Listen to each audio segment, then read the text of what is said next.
Ladies and gentlemen, I've just done the biggest investment deal of my entire life. A deal worth tens of millions in a company worth 9 figures. It might be one of the most pivotal moments in my life, but also one of you is going to win all of this. $100,000 in cash. Let me explain. Stephen Bartley, Hero Films, Slate 1, Take 1, Mark. I was going through my inbox. On my way to a podcast recording, just quickly going through my investment list. We have thousands of entrepreneurs apply to take investment from our fund. And I clicked on an email that I'd received from a guy called John. And I think I found a great business. It's this business called Stan. And there was a link on the email. And the business basically empowers creators to be able to sell their digital products from their social media. Stan Store. Stan Store is a place to sell digital products. It makes sense. Okay, so this is Stan Store, and let me explain the problem it's solving through a personal anecdote. My girlfriend is a breathwork practitioner, and one of the products she offers are online breathwork sessions. Now, when she started to sell that product, she had to figure out how to build a WordPress website and payment systems and booking systems and all of those things. And I remember coming home and watching her at 1 a.m. in the morning, pulling her hair out as she tried to figure out how to code a website. What she needed was Stan Store. It gives you a simple link in the bio and it allows you to sell whatever digital product that you have for sale just by dragging and dropping exactly what you do. And you can link it to your calendar, build digital products like books or courses, see how much money you're making with the analytics, auto DM people that message you, everything in a simple link in bio. There is no coding required and it is beautiful, which means for $29 a month, you can get going and have your own digital storefront that is linked in your bio, whether you have 1,000 followers or 100,000 followers. And I mean, the money people are making speaks for itself. That is crazy. And it was really, this email really spoke to this idea that we now have an opportunity to become self-made. We now have the tools, and that John had built this platform which enabled anyone with an idea to become self-made and really lift themselves out of a dire situation. I started doing some research on the founder. He has an incredible profile. He's a Stanford University graduate from the School of Business. The business seems to be doing really, really well. And sometimes in life, you don't mess around when you find a good thing. And so I'm just saying this just in case this business in particular ends up becoming a big part of my life. You know, there's quite an extended process to get investment from me. We have a big team and we have an extremely diligent process to take investment from me. But I was sure. I was convinced that I wanted to become a co-owner of this company. So that Saturday evening, I've told my team to move quick. I've said to my team, jump on a call with him today. Fingers crossed. Looks good though. I don't get many that are this strong. I sent a LinkedIn message to John, the guy that had emailed me, and I asked him to call me straight away, and he did. Every single person, whether it's a side hustle or it's a full-time thing, we're all, like, as a generation, shifting towards finding autonomy and fulfillment in our work.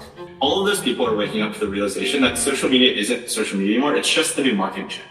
So as we think about our opportunity to build a multi-billion-dollar company, is to become basically the point of sale of the landing page for all those people. Central to Stan Store's mission is this idea that we're going to empower anybody, anywhere who has an idea. We're going to give them the tools and the support and the feature set that they need to get going with that idea. We're going to make it so easy that all the disincentives early stage founders face of skepticism and doubt and confusion are removed so that you can accelerate towards whatever your potential is.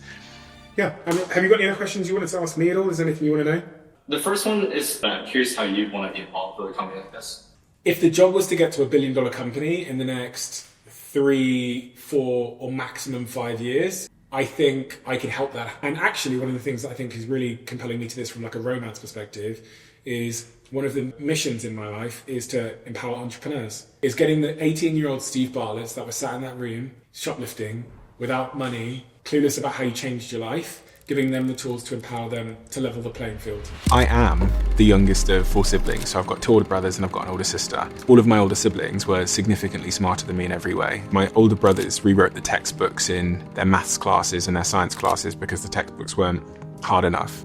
Just absolute geniuses. My sister was very much the same. And there I was, the runt of the litter, who was spending most of his time in school in the exclusion unit because I couldn't pay attention in class. I found it incredibly difficult to do anything extracurricular like homework or anything else. And so you understand the value of anything by the context in which you see it. And the context in which I saw myself, as it relates to my siblings, was someone who was not going to succeed or reach his goals in life through academia, through school, and through the traditional path. And the sort of background motivation, the wind in my sails, was I was in a situation where my friends had more than I did in many respects. They had a nicer place to live than I did. They had nicer things than I had. They went on holiday, which our family didn't do. So you've got these two forces at play at once, which is a kid that clearly wants stuff and believes that if I get stuff, then I can fit in and I can be like my rich white friends, because we were pretty much the only black family that I'd met in my childhood, but we were also the poor family in a middle class neighborhood. I want to prove to every little John and every little Steven and every little kid out there, I want you to see a story, like the story that I wish I could have seen back in the day, of someone who looked like me and felt like me succeeding.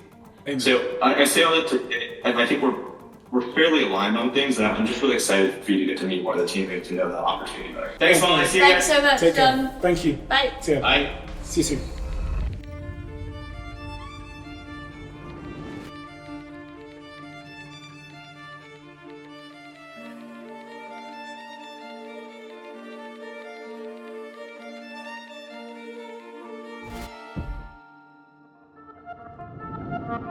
Awesome. So good to meet you. Nice to meet you.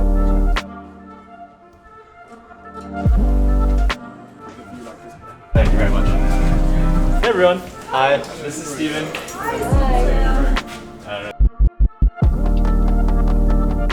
In terms of the journey from here to becoming $1 billion business, is there anything outside of growth that you see is going to be a bit of a hurdle?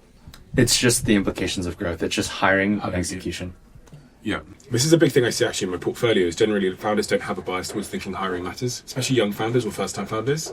They just don't have that bias. It's you bang your head against a wall trying to persuade them that it's the most important thing, and then they come back in 2 years' time and they sit in the room and they go, oh man, we've got so many problems. Hired this person, not good enough, so we're doing the job for them, and now we're resentful, and there's this quiet dissatisfaction in the building because they're not good enough. Your number one responsibility is to be a great talent scout. Essentially, to answer your hiring question at a foundational level, what are we hiring and why are we hiring? The problem to solve is we have the best product in the market at this point. It's just fundamentally the highest value product, the easiest to use, the most affordable. It's just the best deal by a long shot. Our question now is, how do we blow that out, right? 95% of the market just doesn't know exists. Mm-hmm. So almost all of the talent we're looking for right now at this stage is centered around answering that.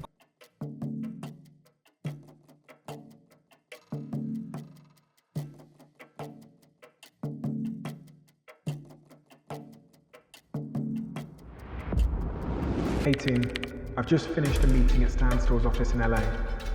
I deeply believe in this company. I deeply believe in their founders, and I deeply believe in their mission. It's close to my heart. I also think we can play a pivotal role in getting them to their $1 billion valuation over the coming years.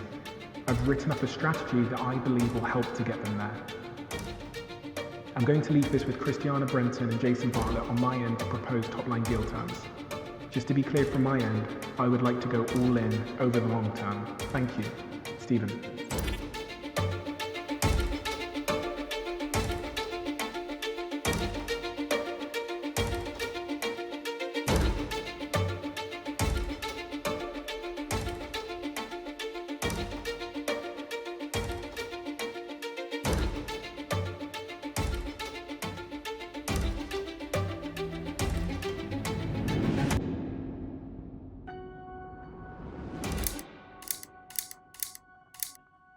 What do I need to know about you and your earliest context to understand the entrepreneur, man, CEO, founder of Standstore that sits in front of me today?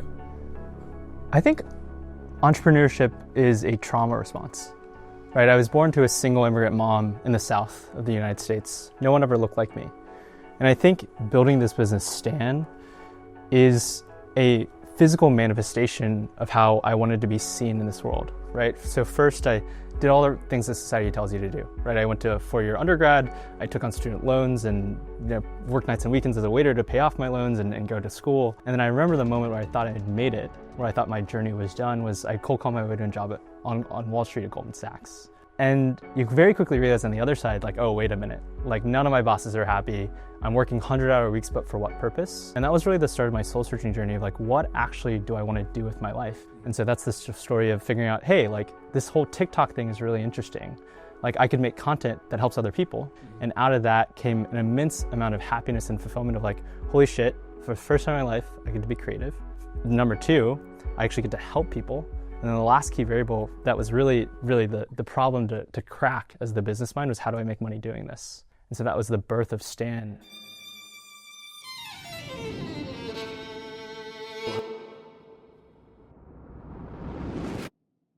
John, how many case studies do you publish, and where do you publish them? We don't publish enough. Our number one marketing asset is our story. The thing that like punched me in the face was reading a case study of a Stan user called Abigial. Yeah, okay, so I feel like nervous. I never get nervous. So I'm Abigail, or Abby. I started my own business with digital products specifically. Like that is, I mean, there's the fact that I remember that and I read it about a month ago, I think says something. Perfect demonstration of how your product can change someone's life. 2021, so that was the year I lost my job. It honestly it felt like I was like watching my life from afar, because it's very scary to get fired. And that year after I got fired, any free moment I had, I was trying to build something or working on my freelance stuff. And then in April 2022, my husband, he had 2 strokes, and immediately my brain went to losing my dad. And I was like, I cannot have my daughter lose her dad. Like this, I cannot repeat this cycle. It cannot happen again. And so I feel like I just went into, I don't know, like this is gonna work out. It has to work out. Like this cannot be her story as well. Yeah, I haven't talked about this in a long time. Sorry. 4 months later, we got this crazy ambulance bill. Just made me feel like, okay, I don't want to keep doing this. I don't want to keep getting bills that when we get them, it makes me feel like we're going to be set behind for 6 months. Like I saw all these like amazing entrepreneurs like building these empires, but for me, it had to be something that I could do while still raising my daughter, while still being a mom. And Abigail did what I imagine most young mothers would do who love their child and their family. She took to Stan Store. Just got done with my podcast interview, and at the end of the interview, she asked me if I could give one piece of advice that would help the listeners. What would it be? And instantly, and I was scrolling on TikTok, and I remember seeing this girl. She had like a link in bio, but it wasn't a link in bio. It was called Stan Store. And she launched her own business using Stan Store's tools, and it completely changed her life. Starting on TikTok when you're in your 30s, I was in my 30s. It's terrifying. Like I didn't make a list of things I could do if this failed. I literally said, this is going to work, and I'm not putting a time frame on it. I'm just going to make it work. And I think that was the biggest deciding factor for me. So much went into that, like years, like 10 to 15 years of being a scrappy entrepreneur. And I wanted to hit $1 million in revenue in my first year. I did have that as like, okay, this is what I'm going to do. And I ended up hitting it in 15 months, which it's hard to even like say that out loud still to this day. It's like people always say like, oh, you were an overnight success. I'm like, no, not at all. And I'll never forget taking that chance on using Stan. As is the case with me and many others, you almost recount your story as being, I had an idea, I worked hard, and here I am. But in reality, it's more like I had an idea, I didn't know what I was doing, and I stumbled around without a plan B. And because of that perseverance, I'm here now, and I figured it out. Hello, gang. We are gathered here today to watch me sign the deal with Stan Store. And this is a pretty historic moment because this contract, to me, is worth potentially tens of millions of dollars now, but in the future will be worth hundreds of millions of dollars if they deliver upon their mission. And hindsight has taught me that you never know as an entrepreneur which contract you sign will change your life, but many of them do. So I tend to document the signing of all of them. I remember signing a contract when I was like 25, 26 years old with my German partners, which meant that my company that I'd grown merged into a bigger company, and then we went on this acquisition spree. We took the company public. And that deal that day changed my life. It made me tens of millions of dollars, theoretically on paper. And I always look back at those photos, not least because my reaction is crazy and I look like I've won the Euro Millions, but also just because it was a pivotal moment. It was kind of like the end of a journey. This contract today is the start of a new journey, and one that I hope will change the world for the better through the work that the team at Standstore do. The deal is done. I am now a co-owner of Standstore, and it's time to celebrate, I guess. So I'm going to fly out to America. I've got loads of meetings and podcasts I'm recording out in Austin, Texas. John's flying into Texas, and we're going to have some time together there to talk about the deal, to talk about our relationship, and really to plan for the future. So please do come with me, because there's a lot of things me and John haven't talked about yet. More on the personal side of things, and technically we're business partners now. So our relationship together begins. Come with me to Austin, Texas. I don't want us to just do $1 billion. Mm-hmm. Like, there's a real world possibility that like this stake alone makes you a billionaire. What do you think is required to get? The only thing that I think is a little bit farther upstream that I think a lot about is just culture and values. Yeah. So where does that come from? It starts with the founder, right? Yeah. But then over time, then it's an ecosystem of the function of the people that you hire. I've been thinking about this a lot, and I also been thinking about like the furthest upstream thing to me building a multi-billion-dollar media company. How do I get everybody want to come and work here, and then how do I filter through those people to figure out who is best? It took me 30 years to figure out that was actually the game. But how do you feel about the realities of a business? There's 15 things you're caring about, and there's a couple fringe B players doing things that aren't as mission critical. The B players are the most toxic influence on a business, because they're like not great enough for promotion and not bad enough for a firing. So that's where like I think real leaders come in. And do you know what I've learned about founders? They always know. They gaslight themselves. They always know who's good, who's not. And then what they do is for a year, 2 years, sometimes even 3 years, if they're like this is their first rodeo, they gaslight themselves. They go, maybe it's us. Maybe we need to coach the person more. Maybe if we just change this, maybe if we change our company culture, we can change the company culture to fit them, which is just such a shame. Whereas the answer's so clear. The answer is they're not right. I think for first-time founders in particular that I find, that is not the path of least resistance. Just to say, this person's not right, and I know they're not. I'll never forget the Johnny Ive Steve Jobs video I watched, which I've played for my team a gazillion times, which says, have I sent it to you? I remember having a conversation with him and was asking why it could have been perceived that in his critique of a piece of work, he was a little harsh. I was saying, couldn't we be a little bit more, could we not moderate the things we said? And he said, well, why? And I said, well, because I care about the team. And he said this brutally, brilliantly insightful thing, which he said was, no, Johnny, you're just really vain. And he said, no, you just want people to like you. And I'm surprised at you because I thought you really held the work up as the most important, not how you believed that you were perceived by other people. And I was terribly cross because I knew he was right.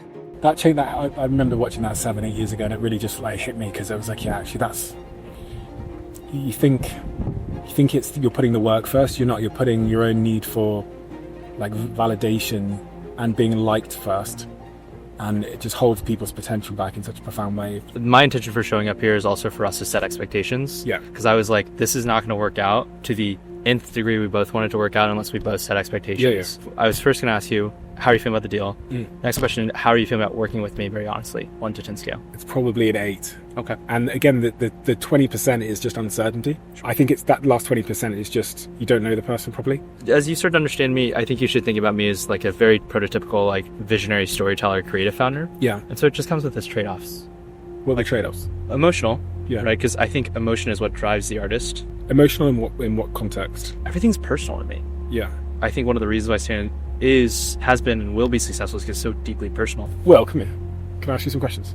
John's going to ask you some questions about what I'm like, and you have permission to be 100%. Be really honest. Even if it's like offensive to me, okay. Just be honest, because I want him to know, and I want him to know like warts and all. Okay, so be honest. So first overview is, how would you describe Steven as a boss, as a coworker?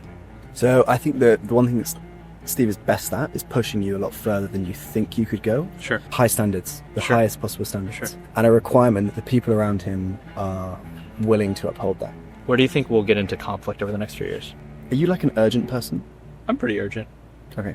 I'd say time, like understanding the nature of his world is probably quite difficult to do. Sure. So understand that he's probably operating with a million other things. Sure. So therefore decisions are quick and you might have limited time to work with. That's super helpful though. Yeah. We're basically getting married, right? So yeah, it's congrats. I thought it was an investment deal, but it turns out it's a relationship. So I've just learned the best advice I ever got from one of my lead partners when I was investing is they're all marriages. Yeah, they are. They're all just relationships, yeah. Next question is, can I ask you to share with me all of your goals in life? Yeah. Like everything, if you were to be like, this is the vision, this is the dream. Yeah. Because if I understand that, then I can figure out how to align our incentives so deeply that like it just becomes second nature and it makes it even easier on you to help build this business. So goals in life. I want to be a dad. I want to have a big family. Okay. Really important to me. To be able to be successful in that journey of life, I need to have built enough of an infrastructure, enough of an empire in and around me so that to remove the key man risk and to for things to be stable without me not necessarily being in every room all the time. When I think about the thing that stands the greatest chance of getting in the way of my happiness, it's going to be my inability to take back control of the steering wheel in my life, which is like my drive and my motivation, so that I can be really, really intentional about how my life is designed, and I can have conscious control over the way that I allocate my time and the things that I focus on. It's so funny because the older I've got, the less I have goals. Sure. So I think like the best question someone could ask me is like, how do I want my life to feel every day? I want to feel challenged every day. Okay. I want to feel like helping. I get great joy from helping founders. I think I'm attracted to invest in them and to support them because it's almost an opportunity to like vicariously help a past version of myself. Steven, you just invested in my life's work. Yeah. Why would you do that? There's so many reasons. There's so many big picture macro reasons. When I make investments, it's basically in my head the stars aligning. And I'll give you a little window into what these stars are. The first is we're seeing this big macro trend of more and more people showing a desire to become entrepreneurs. And in part that's because there are so many case studies out in the world now of people moving from a secure 9-to-5 job to being very, very successful with very, very little resource as an entrepreneur, as a creator, selling digital products or something like that. I mean, look at me. You know, this started as a podcast in my cupboard in 2017. I went to the Apple store, I bought a $100 microphone, went home, got my sock, put it over the top of it because that was my pop filter, and plugged it into GarageBand and tried to edit an episode called The Diary of a CEO. And I posted the first episode, which you can go listen to, and it's terrible. But that step to, you know, which meant that I had to confront embarrassment, ultimately changed my life. And technically I'm a digital creator, and it's made all of the dreams that I absolutely could never have dreamed of come completely true. So there's this big macro picture there. The tools have developed so much that enable creators to build businesses now, and it's because the tools like Stan Store now exist. The hardest thing about being a creator that 99.9% of people never accomplish is doing the first post. There's not a single creator on earth that didn't do that, but 99.9% of people don't. Because the cost of entry in the game of being a creator, the first cost you pay is embarrassment. And it's not just the world judging you, it's yourself judging you, because guess what? You are objectively not good. And if you look at Beyonce's first song, or Ed Sheeran's first song, or Mr. Beast's first video, the thing they all have in common is they were all bad at it. If you can deal with the objective truth that you're actually not that good at this thing right now, but you're doing it because it really, really matters to you, then you'll be successful. And that is why I'm setting this challenge. Because I know that of all the things that make being a creator complicated, the hardest hurdle to grace is that first post. And if you've got that, thank you, and well done. Thank you, mate. Pleasure. Nice to meet you. Pleasure. Okay, so if you want to build your own digital business, then I'm about to give you probably one of the best opportunities you've ever had to do exactly that. For the next 30 days, I'm going to coach some of you that joined Stan Store today on how to build your own digital business. And I'm only going to do this for about 30 days to make sure that you have all of the information you need to be successful. And also, remember this $100,000? One of you is going to win this briefcase full of $100,000. I'm going to coach you alongside John, the founder of Stan Store, on how to build your own digital business. And we're going to pick one of you to win a life-changing amount of money. If you have an idea for a digital business that you've always been thinking about but never taken that leap to pursue, then this could be the opportunity. This could be the moment. All you've got to do is go to the link on the screen right now. Join Standstore, 45-day free trial. I will see you there. And one of the most incredible things about this is that someone who potentially is listening to Behind the Diary right now is about to take an action. They're about to go over to Standstore, join the challenge, and it's about to change their life. And this was the moment that it happened. Is that you?